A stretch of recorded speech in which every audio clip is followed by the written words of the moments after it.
Rádio França Internacional, emissões em língua portuguesa. São 18 horas aqui em Paris, 15 horas na Cidade da Praia. Stephanie Palma. Bem-vindos à segunda emissão da RFI em português desta segunda-feira, 4 de abril. A marcar a atualidade, Angola assinala esta segunda-feira 20 anos da assinatura dos Acordos de Luena, que colocaram um ponto final à guerra civil. Cabo Verde vai passar a exigir uma dose de reforço da vacina contra a Covid-19 para considerar completo o esquema de vacinação.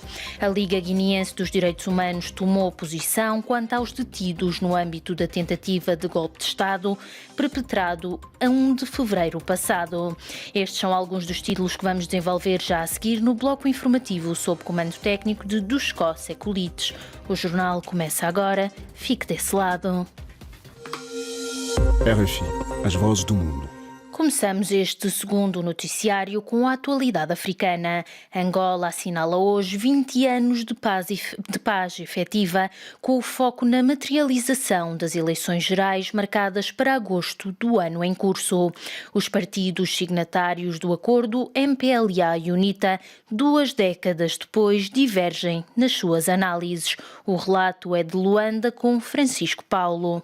Decorridos cerca de 20 anos desde o alcance da paz em Angola, o MPLA, a UNITA e a Igreja Católica avaliam o processo de transformação que o país tem trilhado para a construção de uma nação inclusiva. Num comunicado lido por Marcial da Chala, a UNITA diz que, envolvido 20 anos de paz, o balanço da reconciliação nacional é negativo, mas mostra-se aberta ao diálogo para o aprofundamento da democracia. Envolvidos 20 anos, o balanço é mitigado. A UNITA está pronta para dialogar com todos os parceiros nacionais para decantar por consenso as melhores soluções para os grandes desafios que se colocarem aos angolanos. O MPLA, numa mensagem enviada às redações, saúda a data e apela ao envolvimento dos angolanos no processo de reforço da cidadania e da construção de uma sociedade cada vez mais desenvolvida e democrática.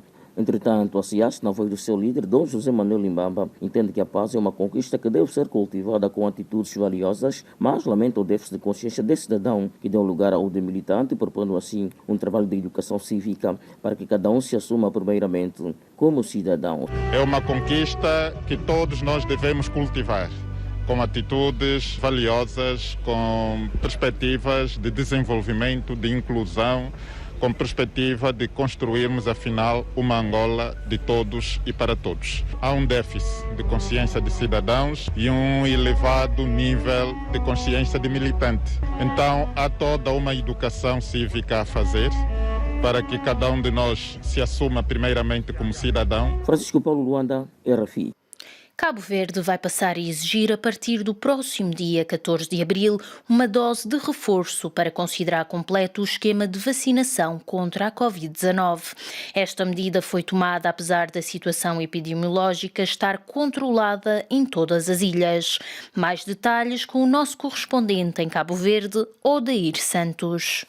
Numa atitude de prudência e cautela e de olhos postos na sustentabilidade da retoma económica do país, o Governo decidiu exigir dose de reforço para reconhecer vacinação completa contra a Covid-19. A Ministra da Presidência do Conselho de Ministros, Filomena Gonçalves, explica que quem já cumpriu 9 meses da data da administração da última toma, segunda ou dose única, deve fazer a dose de reforço para efeito de emissão de certificado Covid de vacinação. Concluído o prazo de 270 dias, serão aceitos certificados que confirmem a toma da dose adicional de reforço de uma vacina contra a Covid com autorização de introdução no mercado cabo-verdiano. Os certificados de vacinação que atestem a administração de doses de reforço não estarão sujeitos a um período de validade. Nas viagens interilhas e internacionais, aéreas e marítimas com destino a Cabo Verde, os passageiros devem possuir o certificado de vacinação contra a Covid-19 dentro do prazo de 9 meses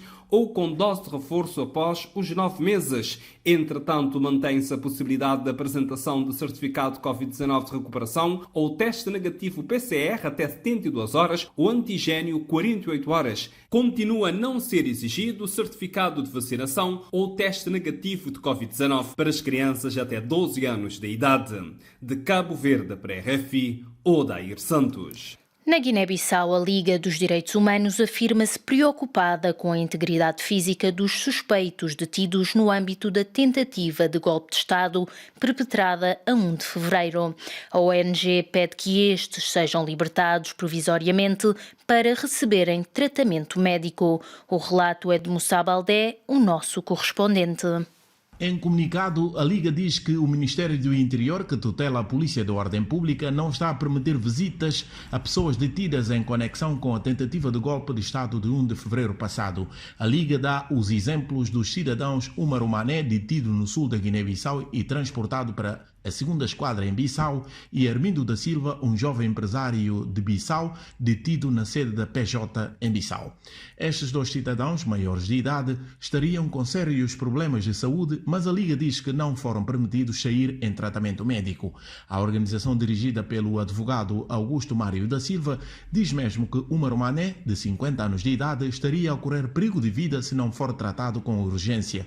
A Liga pede a sua libertação provisória para que possa receber tratamento médico. A organização responsabiliza o Ministério do Interior pela sorte dos dois cidadãos. Num outro comunicado, a Liga já dizia que os detidos acusados de tentativa de golpe de Estado não estariam a ter direito a visitas familiares ou de advogados, o que considera de violação flagrante dos seus direitos enquanto cidadãos guineenses. Moussa Baldé, Bissau, RFI. Bissau 94 FM. Tempo agora para nos focarmos na atualidade internacional. Ao 40º dia da invasão russa à Ucrânia, é a indignação que domina a atualidade depois da descoberta de um cenário que faz antever a existência de crimes de guerra na cidade ucraniana de Bucha. A Ucrânia acusa a Rússia de ter cometido um genocídio. Moscovo nega, fala em provocação de Kiev e convoca um Conselho de Segurança da ONU. Lígia Anjos. A descoberta sábado de corpos de civis na localidade de Bucha, nos arredores de Kiev, depois da retirada das tropas russas, levaram a uma onda de choque generalizada. As imagens mostram dezenas de cadáveres de civis, alguns com as mãos amarradas nas costas, executados com tiros na cabeça nas ruas de Bucha. A divulgação das imagens, acompanhada pelos testemunhos de sobreviventes, chocaram a Ucrânia e a comunidade internacional, com a multiplicação das reações de indignação e a denúncia de crimes de guerra. As imagens que nos chegam de Bucha são intoleráveis, reagiu o presidente francês Emmanuel Macron, são como murros no estômago, afirmou o chefe da diplomacia norte-americana Antony Blinken. A NATO denuncia atos horríveis e absolutamente inaceitáveis. Já o presidente do Conselho Europeu, Charles Michel, anunciou que a União Europeia vai ajudar a Ucrânia e as ONGs a reunirem as provas necessárias para dar seguimento nos tribunais internacionais. Bucha esteve nas mãos de soldados russos desde 27 de fevereiro. Os bombardeamentos terminaram esta quinta-feira passada, depois das tropas de Moscovo se terem retirado.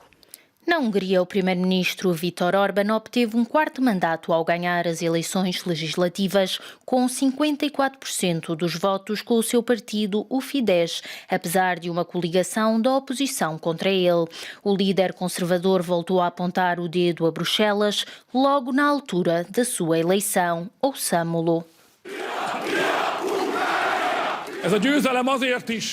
Meus amigos, havemos-nos de lembrar desta vitória por toda a vida, porque tivemos que batalhar ao mesmo tempo contra a esquerda na Hungria, contra a esquerda internacional, mas também contra os burocratas de Bruxelas, contra o dinheiro e as organizações do magnata George Soros e os meios de comunicação internacionais. Nunca tivemos tantos adversários e, no entanto, o mundo inteiro pode assistir à nossa vitória aqui em Budapeste. Isto não é o passado, mas o futuro. O nosso futuro comum na Europa.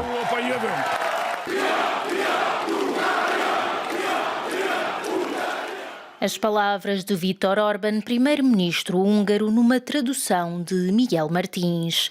É o ponto final deste bloco informativo. Continue connosco para a segunda parte da nossa emissão, que vai acontecer já em seguida. Até já.